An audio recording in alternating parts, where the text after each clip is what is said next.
The disappearance of Melinda Bordon. The disappearance of Melinda still remains an unsolved history. It's a cold case file. Oral history, as told by the elders, is that she was an unlisted passenger aboard the Titanic. She was traveling as a personal caregiver with a European contractor. April 1912, the Titanic hit an iceberg. I thought about jumping overboard, says Melinda, but I was too scared. Then I thought about sliding down the ropes, but oh my God, they were shooting at all black faces in sight, nor will they give us life jackets. Then the water forced me into the sea. I swam towards European lifeboat, but they pushed me away. Then a big, large wave grabbed me and it forced me. It twisted me around like I was dancing. Of course, my ancestors continued to search. They used dancing to tell the story. And being a mentor, but you have been there for me, says Destiny. So it's hard for me seeing you battle off. So the ladies keep on playing and poking with you about being a life coach and being a mentor. But you have been there for me, says Destiny. So it's hard for me seeing you battle all these women because I know your heart, because I know you, and I've seen you, and I've seen you in all your power. But I haven't seen you since your mom died. It hardens me. And I want everybody to be able to see the woman that I love. And then that Mell, she gonna talk about she's still there. But I'm not available to some people.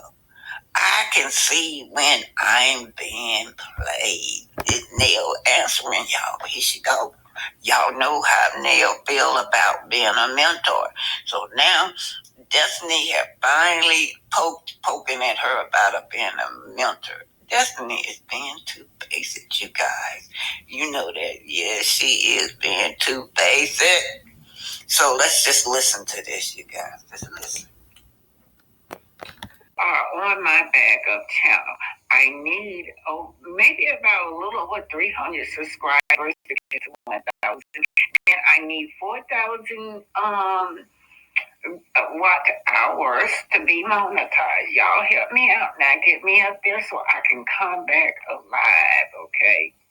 So Tisha is sitting at the table. Y'all know I said that Destiny is carrying that bone. She is trying to be, to me, the melody of the show, y'all. Seems like everything is scripted. Seems like, Tisha, it really seems like you're reading a book, girl.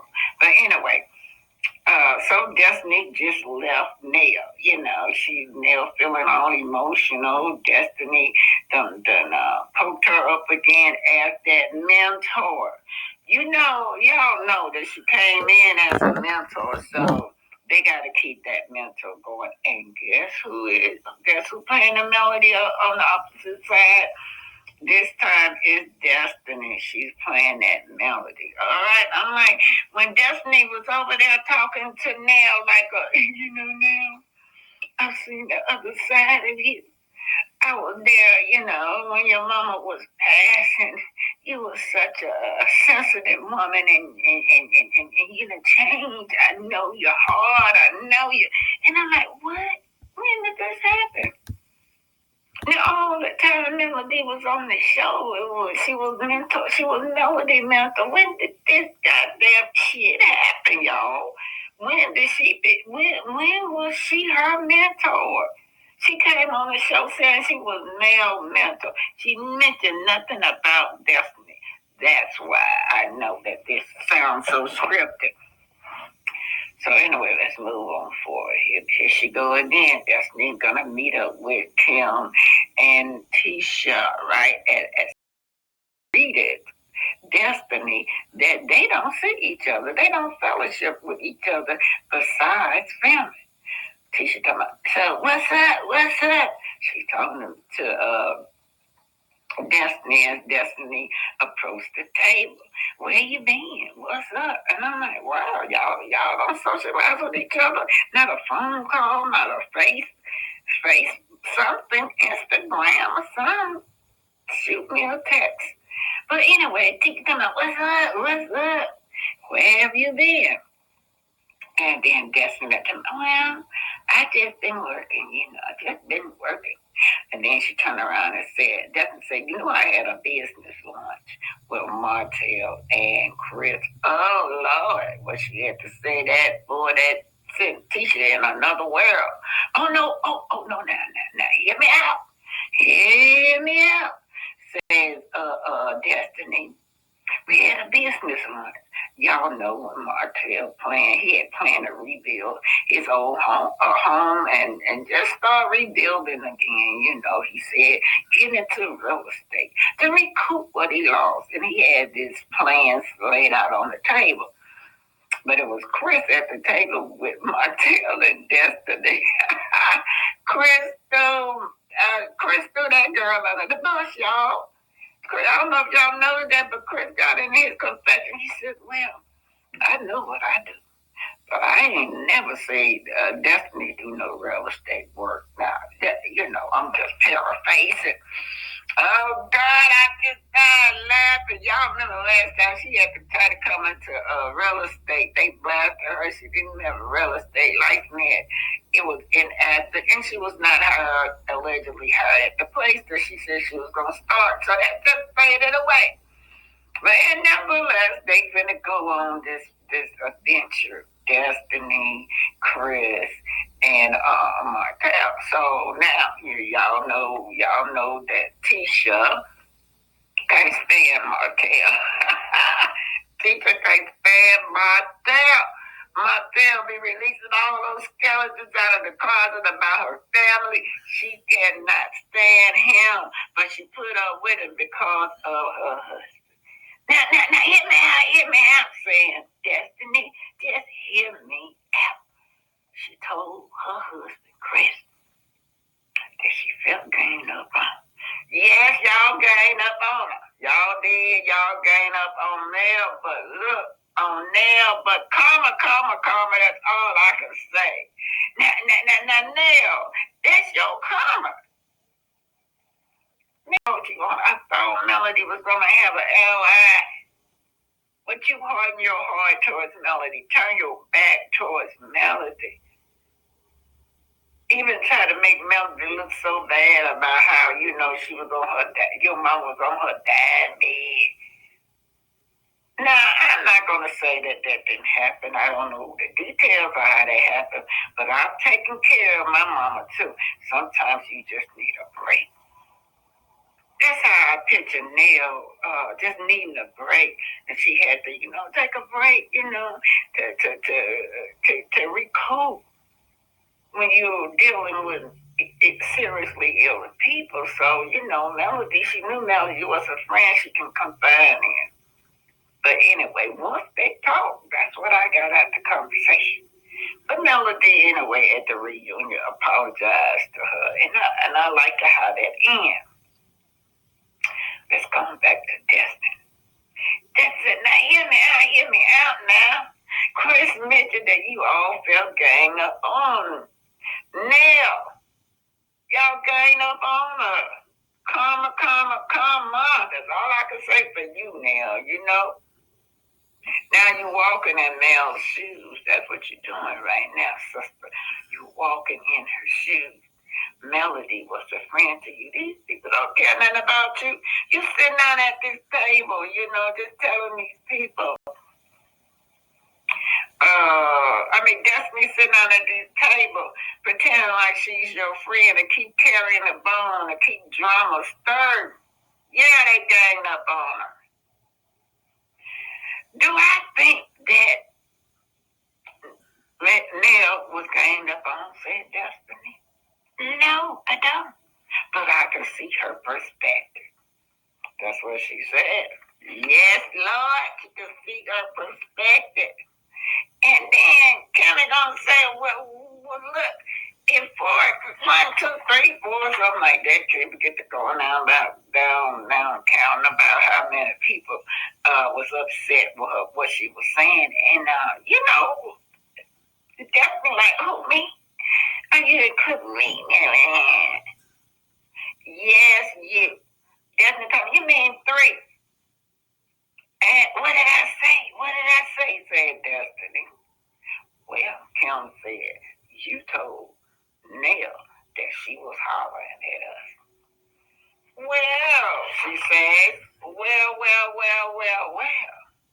She said, I was just trying to hold her accountable. oh, Lord.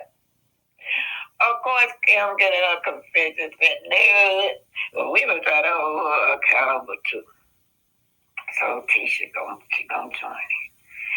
Oh, Tisha has no sympathy, y'all. She has no sympathy. She's the same person. She just needs a storyline, but she's still the same person with the same energy. And of course, she needs that storyline because she's not, what I'm saying, she's not finna tell us about the reality of what's going on in her life, her storyline, her family. But she's gonna target a woman, her senior. Talking about bullying a senior citizen. I thought that sound familiar, y'all. But Nell in this case been bullied and gang up on. Tisha got the yelling, yes. When people are calling you out your BS, that's Tisha. She's sitting over there looking cute. She had that green, looked like a green jumpsuit, but it was pretty, and she was looking cute in it. And she was spewing this lack of empathy, lack of sympathy out of her mouth.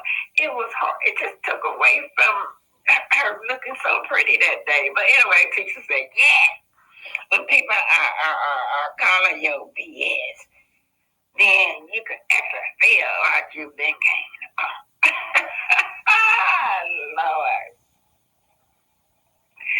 However, Nell came into the conversation with bad energy. I'm like, Tisha, I know you didn't say, what Tisha said that?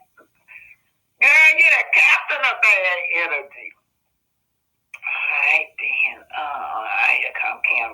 Kim got to come to the rescue. I just feel like Nell just wasn't there to hear whatever we had to say. One of them said that anyway. I think it was Kim. Kim, go back to nursing. This woman got a great reputation in Huntsville and nurses. All the little young registered nurses that got out of school, Kim reached out and hired them, y'all. That's what they're telling me. So she has a great reputation in nursing. Go back to nursing. You need it. Anyway, you guys, that's it. Let's just keep on with love and marriage, Huntsville. Love.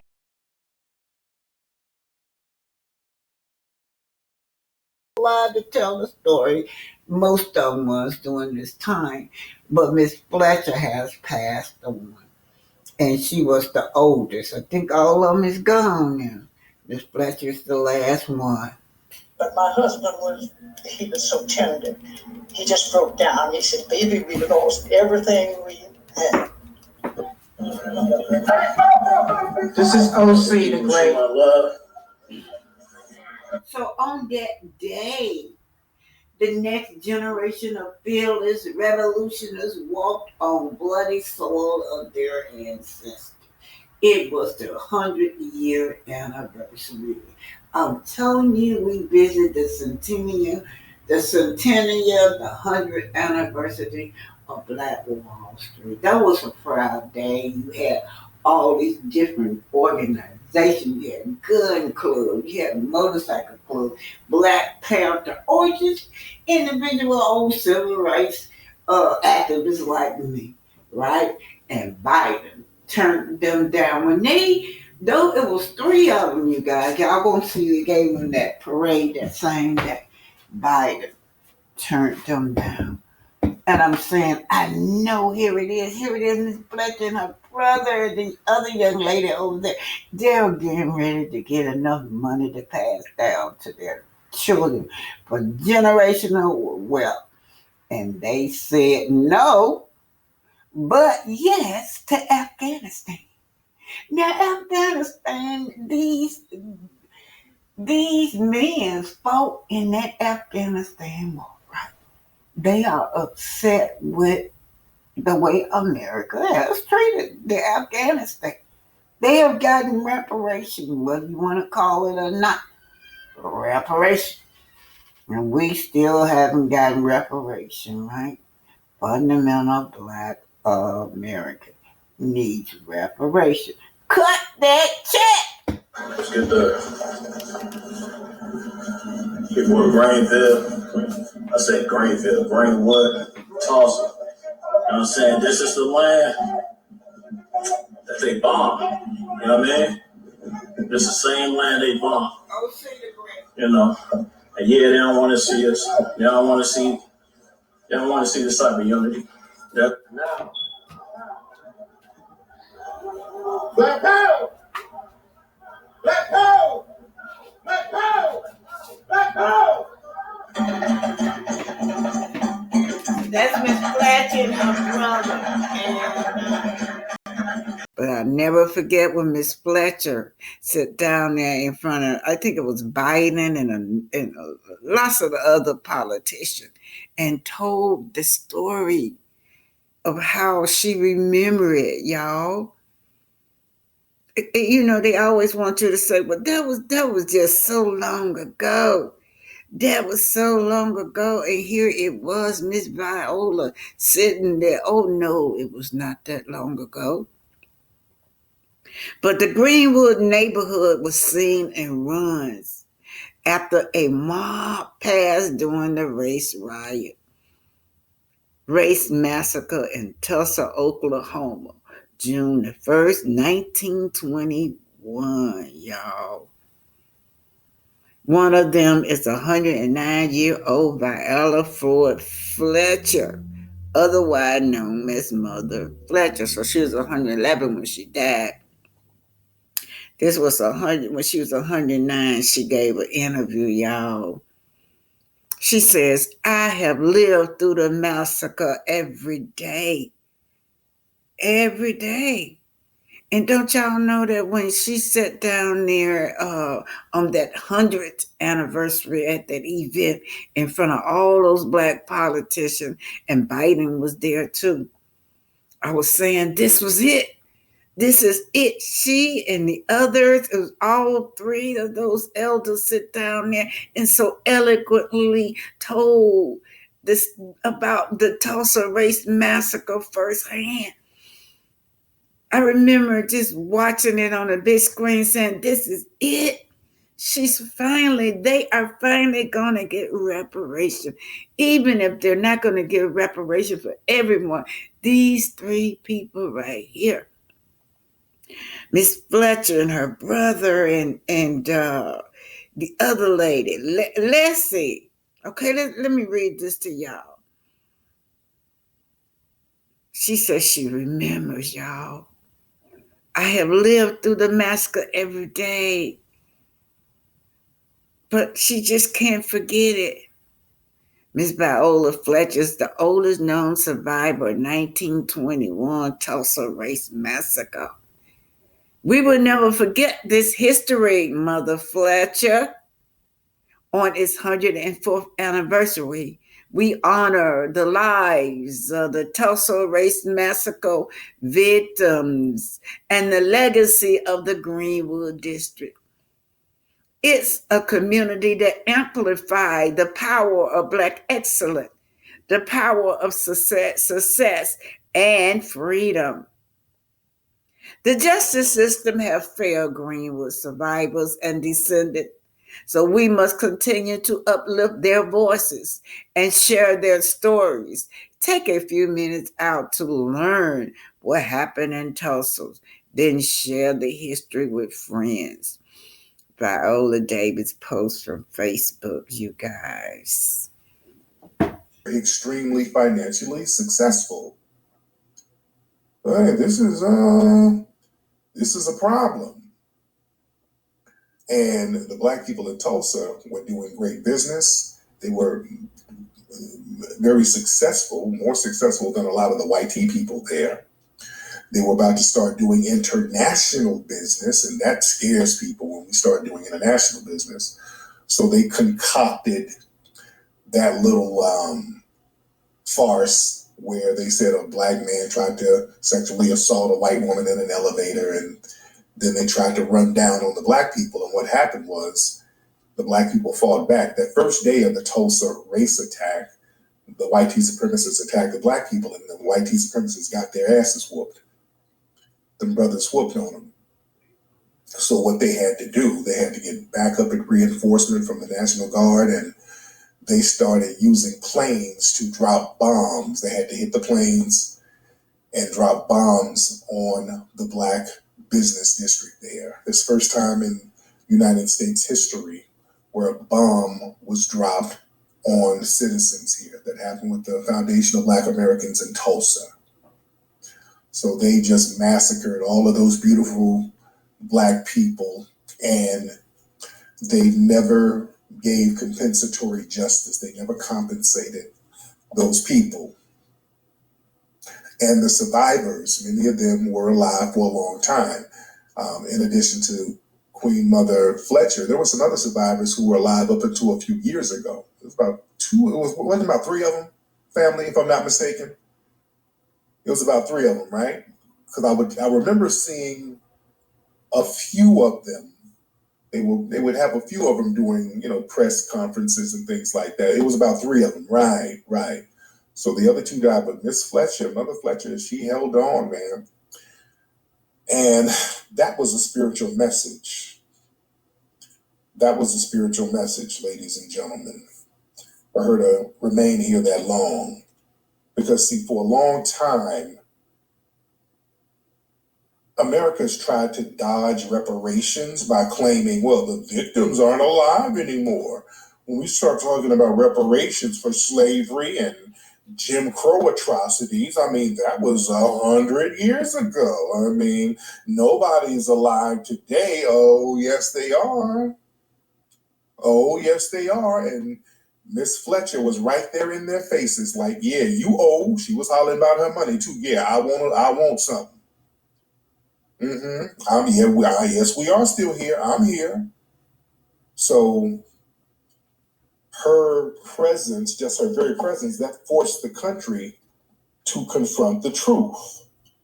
That the harm is not just ancient history. The survivors are still among us.